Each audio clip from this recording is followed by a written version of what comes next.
Have you ever given your whole life to someone only to be pushed aside like an old chair? No one remembers buying. This isn't just a story of quiet revenge. It's about a mother who forgot herself and then remembered. My name is Joanne, and I never thought I'd end up here, in my son's house, folding laundry no one thanks me for, moving in silence, disappearing piece by piece. But life takes strange turns when you're not looking. One day, I was a teacher juggling Bill's PTA meetings and spaghetti dinners. The next, I was a widow, with more memories than people who wanted to hear them. When Richard, my husband of 38 years, passed away, I stayed in our little home for 2 years. The hardwood floor still echoed his footsteps. His favorite coffee mug stayed on the shelf, but the silence got heavier. Until one night, the phone rang. Mark, my only son, called. "Mom, maybe it's time you came here. You shouldn't be alone." His voice was soft, the same tone he used as a boy during thunderstorms. I resisted at first. My house was modest, but it was mine, built on decades of saving coupons and scrubbing baseboards. Still, I was lonely. So I packed my life into boxes, sold the house, and handed my son a check $150,000. He looked shocked. "Mom, you don't have to." That's the thing about love. I smiled. It gives, even when no one asks. What he didn't know was, I also co-signed the mortgage on his new home. He didn't qualify on his own. I signed the papers quietly, like I did everything else in my life.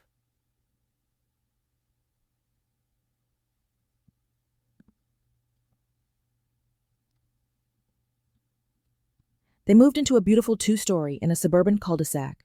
There was a lemon tree in the backyard, a white swing on the porch. Janice, Mark's wife, sent a text, "Thanks." That was it. But I didn't expect more. Mark painted a pale yellow guest room for me upstairs. "It's your space," he said. I believed him. For the first few months, I was almost happy. I cooked, cleaned, took the kids to daycare, organized closets like it was still 1985. I didn't ask for anything. No salary. No name on the deed. Not even a thank you. I just wanted to matter. But something began to shift. Mark started coming home more tired. He'd toss his briefcase, kiss the kids, and nod vaguely in my direction. Janice stopped eating dinner with us. Carbs after 5 Ozo. "Ruined my yoga balance," she said. Still, I made her plate. Left it in the microwave. One evening while folding towels, I overheard Janice on speakerphone. "She's always here, like furniture that talks." I froze. That sentence stung deeper than anything they'd said before. I didn't scream, didn't cry. I walked quietly to the basement, opened an old filing box and pulled out an envelope. Private. Do not discard. Inside, the notarized loan agreement for the $150,000 and the mortgage documents. My name right next to Mark's. They thought it was a gift, but it wasn't. It was a loan. With terms. Not because I didn't trust them, but because I had learned that sometimes love isn't enough. And mothers, even quiet ones, need to protect themselves too. After I found the envelope, the proof that I was still part of the foundation of that house, something inside me shifted.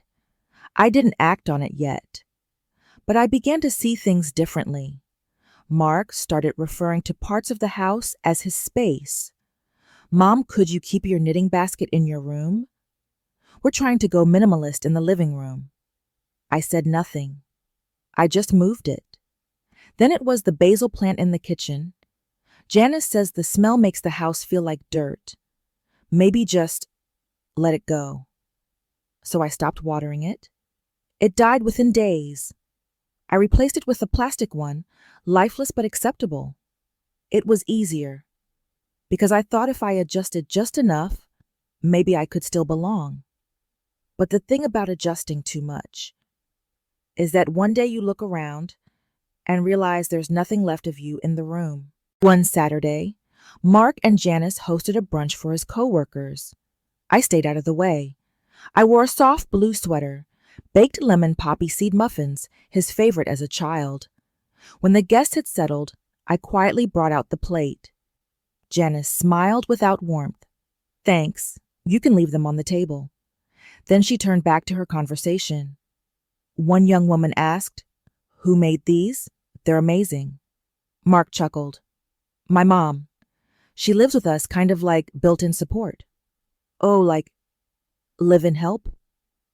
"Yes, something like that," he said with a shrug. They laughed. Not to hurt. Not to be cruel. But still they laughed. And I stood there holding the plate like I was part of the furniture. Not a person. Not a mother. Just something convenient. I didn't say a word. I just turned. Walked back to the kitchen. My hands were trembling. That night after cleaning brunch for 12 people, Janice said you should rest Joanne. Just take a break. I didn't reply. Instead, I scrubbed the kitchen counter so hard my knuckles turned red. I wasn't angry yet, but I was starting to keep score. I wonder if this slow erasure is what hurts women like me the most. Women who gave decades building homes and raising children, only to be reduced to a shadow, a presence without a voice. Have you ever felt yourself shrinking in a house you helped pay for? If so, you are not alone. You still matter. And one day you'll remember that too. A few weeks later, I was cooking garlic the way I used to for Richard. Low heat, letting the scent fill the home. Janice walked in, wrinkling her nose. "Ugh, can we not cook things that make the house smell like a food truck?" I laughed gently, thinking she was joking. She wasn't. She lit a citrus-scented candle, opened every window. Mark said nothing. That evening, Janice posted a story on Instagram, detoxing the kitchen after another vintage cooking moment. I wasn't tagged, but I saw it. Even the dead basil plant made it into the photo, brown and brittle by the window. A few days after that, I accidentally knocked over a glass while reaching for a mug. It shattered on the floor. As I bent down, Mark walked in. He didn't ask if I was okay. He just stared at the broken glass and said, "Mom, this is getting to be too much." What as I asked? Everything. The energy, the messes. It's constant. I stood slowly. "Mark, I clean every room. I cook. I take care of your kids. I don't ask for anything." He rolled his eyes. "That's the thing. You act like it's a gift. But it's just maintenance. Background noise. You're always here. It's exhausting." I froze. "Are you saying you don't want me here anymore?" He hesitated, then said the words that scorched. "I think it's time you start thinking about other options. Maybe assisted living, or getting your own place. You've had a good run here, but the kids are growing. We need the space." I opened my mouth and closed it again. That night I sat alone in my room. Not mine, really, just borrowed space. In a house I helped fund. A house that now felt like it was closing in on me. I opened the drawer, took out the photo of Richard, the one Janice had removed from the hallway. I looked at his smile, then reached deeper and pulled out the notarized contract. They thought I gave them a gift, but I had only lent it. And now I was about to collect the interest. Not with yelling, not with threats, just with quiet truth. Because when the people you love try to erase you, you remind them who holds the pen. I didn't sleep that night. After Mark told me to think about other options, I lay in bed with my eyes open, staring at the ceiling fan, spinning slow and steady, like time itself, refusing to stop for me. I thought, would he say something in the morning? A soft apology wrapped in logic. A mumbled excuse. "Mom, I was tired." But when he passed me in the hallway the next day, he only nodded, as if nothing happened, as if I hadn't just been told I was no longer wanted. That night, Janice hosted a wine night with her friends. I wasn't invited, of course, but I helped anyway. Made cucumber sandwiches, baked lemon scones, arranged the cheese tray, like I used to do for Richard's faculty mixers. They laughed in the living room. I stood in the kitchen, wiping the same clean counter again and again. Then I heard it through the half-open doorway. Janice, with her voice dipped in sugar.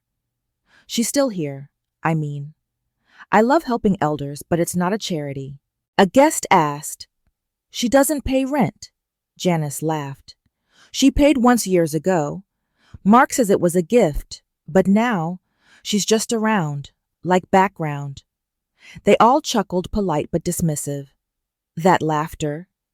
It cut deeper than shouting ever could. I didn't cry. I didn't confront her, but I didn't wash the wine glasses either. I left them in the sink like a silent protest. The next morning, I stepped outside to check my garden pots. The rosemary, the mint, my small tomato vine gone. I found them behind the trash bins. Roots exposed. Pots cracked. Mark said nothing. Janice shrugged. We needed the space for the kids' splash pool. You understand? I nodded. What else could I do? It wasn't the insult that broke me. It was the erasure. Little by little, I was being edited out of the house I helped pay for. At dinner, they spoke over me. At school, pickup, I was the helper. At family gatherings, I wasn't introduced anymore. My framed photo was removed from the hallway. I found it cracked in a drawer with expired coupons. Silence I once believed was grace. Now, it felt like cement shoes in deep water. One night I tiptoed downstairs to warm some milk. It was late. Mark and Janice were in the living room, not knowing I was near. Then I heard Janice say, "She's draining me." Mark murmured something I couldn't hear. Janice replied firmer, "No, seriously. She's emotional clutter. Just there." Mark sighed. "I know. I've been thinking the same. She doesn't do anything. She just exists. And that word exist hit me like a slap. Not loved, not respected, just exists." Back in my room, I sat on the bed, milk untouched in my hand. I opened the box again. There it was, the loan agreement. Still notarized, still binding. I hadn't wanted to use it, but now it was the only proof I mattered, that I wasn't just background, that I had built the foundation they were standing on, barefoot and entitled. I stayed for 2 more weeks. Outwardly, I was the same, cooking, folding laundry, picking up toys. But inside, I was packing. Not clothes. Packing memories. Packing silence. Packing every bruise they didn't see. Then one rainy Wednesday, I heard Mark on the phone. "Yeah, we're hoping to refinance. Tap into the equity. Get some upgrades done." I froze mid-step. Equity. The house. The house I helped them buy. The mortgage I co-signed. I returned to my room. Sat on the edge of the bed and whispered to myself, "You're not a ghost. You're a co-owner." That moment, it changed everything. There are many kinds of grief. One comes when someone dies. Another, more cruel, when someone you love pretends you already have. But here's what they didn't know. While they were working to erase me, I was preparing my return. Not loud, not cruel, just real.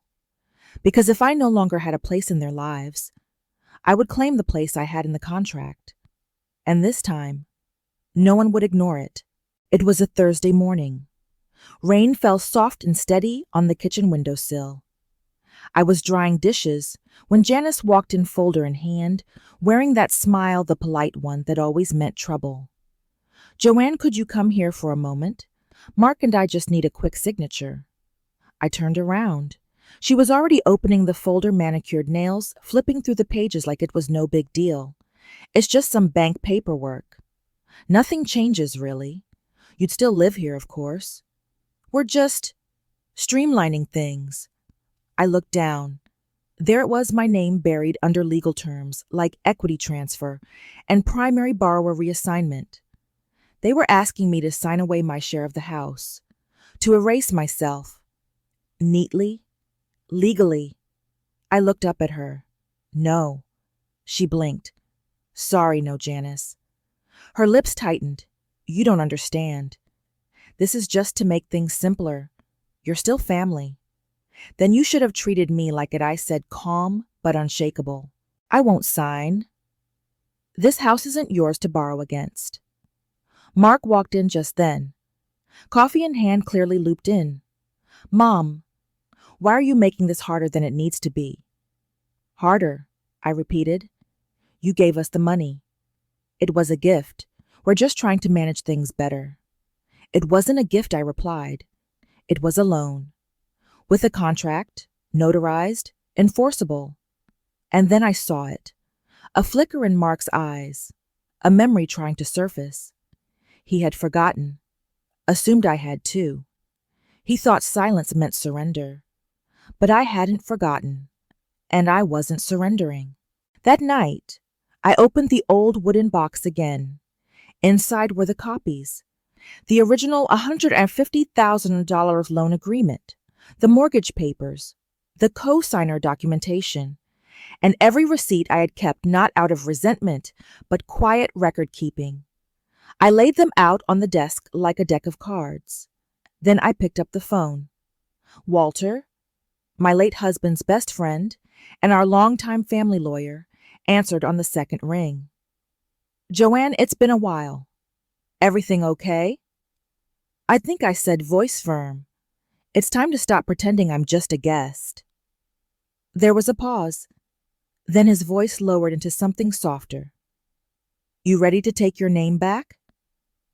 I'm ready, I said. And I want to do it quietly. 2 days later, I sat in Walter's office. It smelled like cedar and ink. It smelled like dignity. He reviewed the documents. You're fully within your rights. If you call the loan due and they can't repay, the bank will initiate action. They could be forced to sell. He looked up at me. Are you sure I thought of everything? The dead basil, the cracked photo frame, the word exists, my garden in the trash, my grandson calling me the helper. I nodded. This isn't revenge. It's remembrance. I'm not taking from them, I'm reclaiming what I gave. That night I didn't cry. I felt a quiet thunder inside me. Something waking up. I brewed tea, sat by the window, watched the rain slide down the glass. I didn't tell them what I had done. I didn't have to. The documents were in motion, and I no longer needed permission to matter. 1 week later, the letter arrived. The bank's logo in the top corner. Mark's name and Janice's typed cleanly beside the words, formal notice co-signer has exercised legal right to call loan due, full balance payable within 30 days, or risk foreclosure. I was in my room when it came. I didn't have to read it. I had written the script. I heard the front door open, the envelope tear, the voices rise. Mark's tone was tight. Janice's was sharp. She can't do this. Janice snapped. She did, Mark muttered.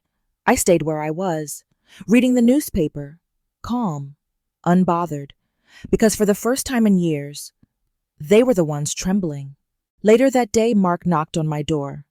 Mom, we need to talk. I opened it. He stood awkwardly, guilt pressed between his brows. Why would you do this? After everything, exactly, I said. After everything, you could have just talked to us. We're family.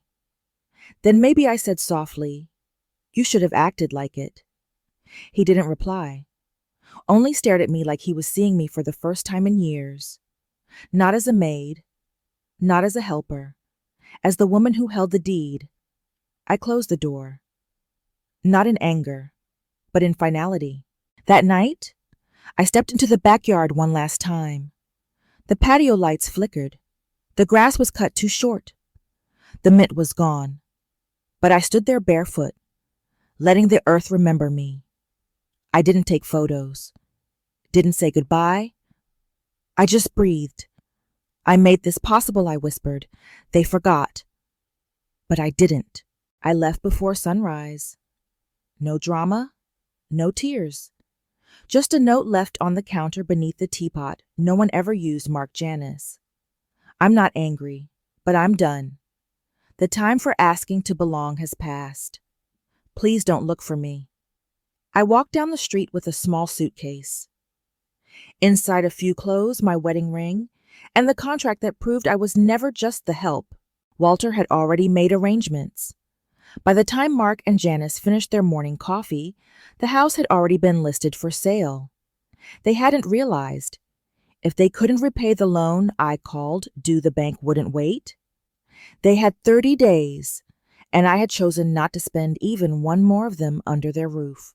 My new apartment wasn't fancy. 2 bedrooms in an old building downtown, but the moment I stepped inside, I knew this was mine. The light came in soft. The kitchen window had a narrow sill, perfect for herbs. The first thing I bought a basil plant. I placed it by the window, watered it gently. No one would throw this one away. Not anymore. The apartment was small. Old tiles, creaky floors, cabinets that didn't close all the way. But it was mine. The first thing I did was light a candle, lavender and sage. Then I made tea. Not for anyone else. Just me. No one called my name.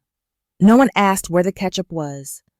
No one told me the curry smelled too much like culture. Just quiet, but not the kind that crushes, the kind that soothes.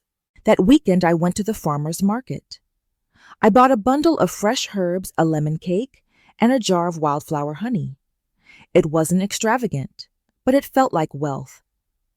I sat in the park with my tote bag beside me, watching the breeze ripple through tree branches. A small dog barked. A violin played faintly from someone's phone. And for the first time in years, I wasn't rushing home to cook or clean or explain myself. I was just sitting, just being. And that was enough. Back at the apartment, I opened an old photo album from the bottom of my suitcase. There we were. Richard in the garden, Mark at his 5th birthday, frosting on his nose, me in every picture, but always in the background, holding a tray, wiping a mouth. Standing behind, smiling politely, I stared at the photos for a long time, not with regret, but with clarity. I had given, loved, sacrificed, but when I stopped being useful, I was discarded. So I stopped trying to be useful, and I started being whole.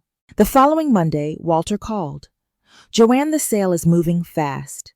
You'll likely get multiple offers by the end of the week. He wasn't wrong. 3 came in within days. I chose carefully, not the highest bidder, but a woman named Lorraine, 53, recently divorced, starting over after 20 years of being invisible in her own home. When she toured the house, she stood in the kitchen and whispered, "I can see myself healing here." That was all I needed to hear. The paperwork moved quickly. Walter handled everything. I signed the documents with a steady hand. No tears, no hesitation.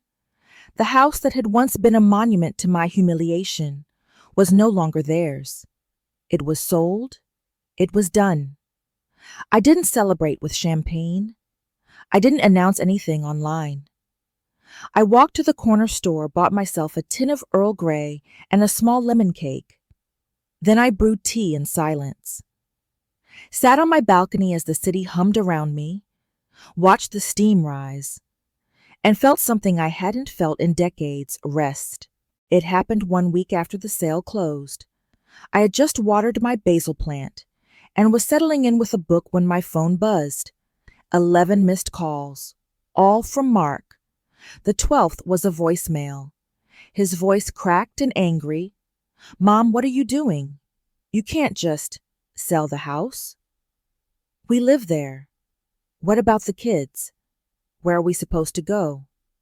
But of course, I could, and I had. I listened to the message once. Then I deleted it.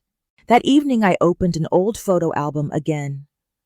Richard still smiling from the garden. Mark tiny and sticky with frosting, and me always behind the scenes, holding everything together. That night I didn't cry. I didn't ache. I felt something firmer than sadness resolve. The eviction notice had come from the new owner, Lorraine. She was gracious but clear. They had 30 days to vacate. No extensions, no bargaining. They weren't just being pushed out by a mother. They were being displaced by the consequences. A neighbor, the kind who still sends Christmas cards, messaged me, "They're moving. 2 trucks." Mark looked like someone kicked the air out of him. I didn't reply, but I looked out onto my own balcony, watering my herbs gently. I was humming again, an old tune I hadn't dared sing since Richard passed. Not out of joy, not out of revenge, just peace. Back in my apartment, I lit a candle and brewed some Earl Grey. There was no bitterness, no smugness, only the quiet weight of truth finally being recognized. I hadn't destroyed them. I had just stopped letting them erase me. Then one morning, as I stepped out of the market with lemons and honey in my bag, I saw him, Mark, standing across the street by a coffee cart. He looked smaller, older, more tired. No Janice in sight. He saw me, paused, then crossed the street slowly. "Mom." I looked at him. He wasn't a child anymore. Wasn't a cruel man either. Just someone lost in his own mistakes. "Can we talk?" I didn't run, didn't smile, but I didn't walk away. I nodded toward a bench. We sat in silence for several minutes. Just the city passing us by. Then, without looking up, he said, "I didn't think you'd actually go through with it." I nodded. "That's the problem. You thought I never would." He rubbed his hands together. "We've been staying with Janice's sister. It's not great." I didn't respond. I shouldn't have said what I said. "About you being background, I used you. We both did." Silence. Then I said, "I don't hate you." He looked at me surprised. "But I won't come back. And I won't pretend it didn't happen." He nodded slowly. "I get that." We sat another minute. "I hope you're happy," he whispered. I looked up, let the sun catch my face. "I am," I said. "I grow things again. I sleep. I exist on my own terms." He smiled faintly, but it didn't reach his eyes. Then he stood. "Thanks for letting me say that." I nodded once, and he walked away. Not out of my life. He'd done that long ago, but out of my space. Back home, I made tea, mint this time, and stood on the balcony as the sun dipped low. I didn't feel triumphant. I felt clean. No more secrets. No more begging. The best recognition isn't applause.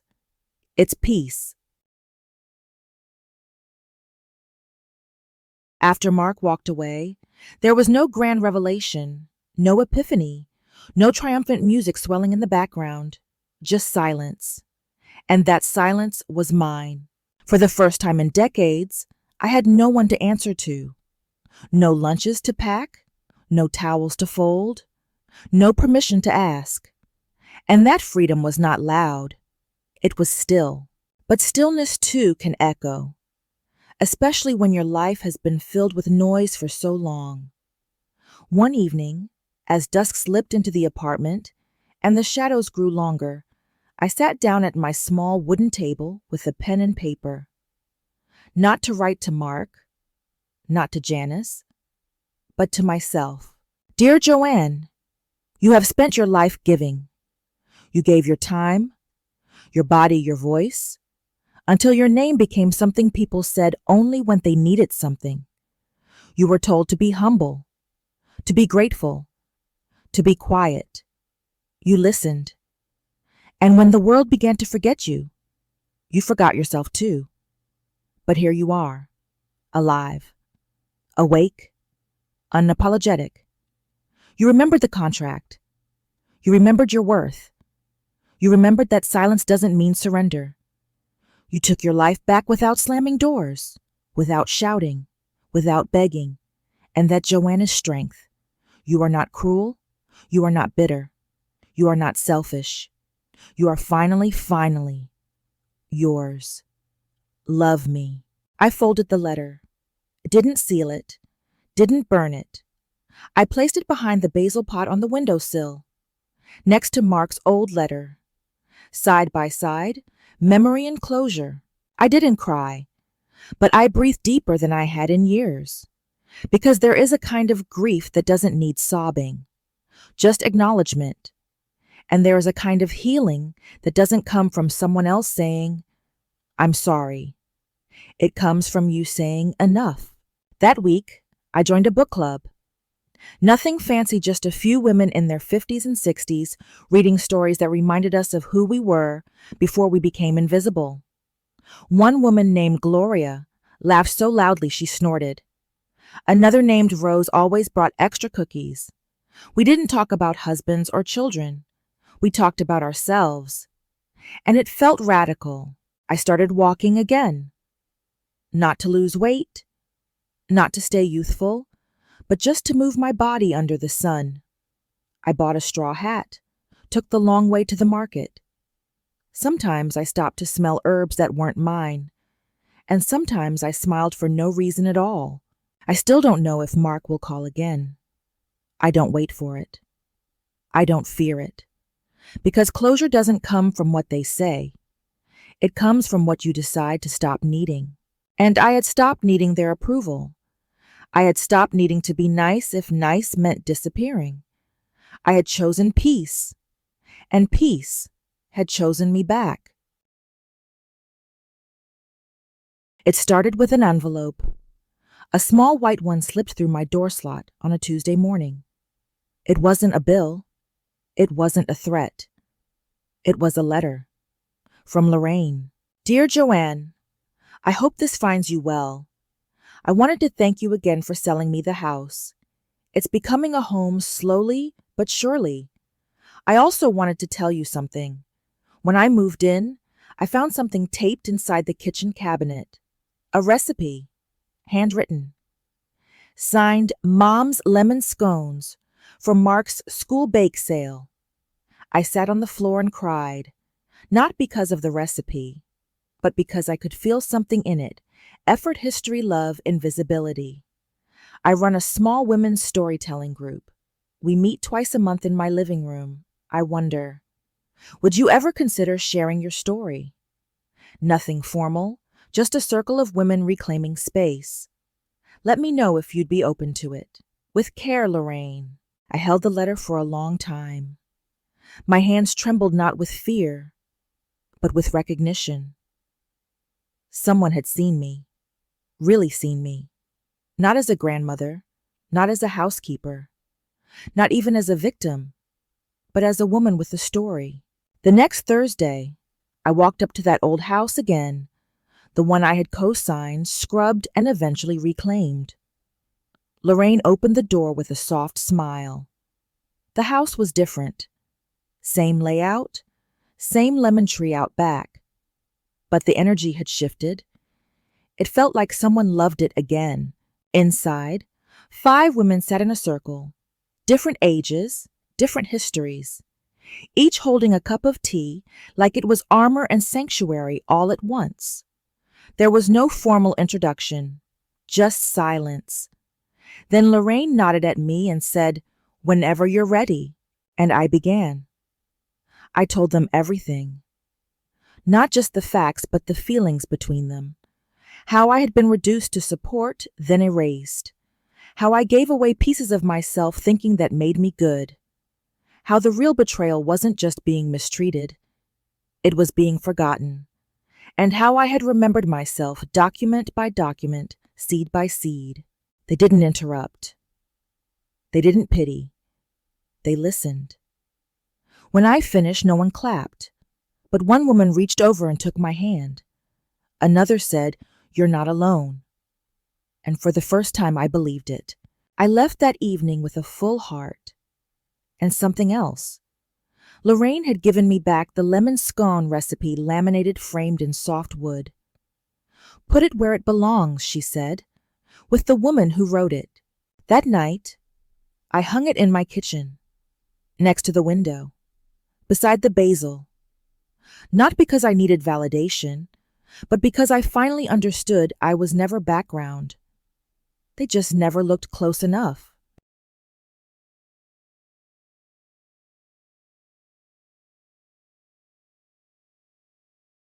To the woman reading this, if you have ever been told you're just in the way, you eat, but don't help. You exist, but that's all. If you've ever cleaned a house that no longer felt like yours. If you've made meals for people who barely said your name. If you've walked through rooms quieter than your grief, then know this. You are not forgotten. They may have called you background, but without you, there would be no stage. They may have erased your name, but they built their lives on the shoulders of your sacrifices. And just because they stopped thanking you, doesn't mean you owe them silence. You are allowed to say enough. This is mine. I'm not leaving quietly. I'm leaving completely. I spent years folding myself small, fitting into corners no one asked me to, swallowing feelings that took decades to form, and all they saw was maintenance. Not love, not labor, not life, just obligation.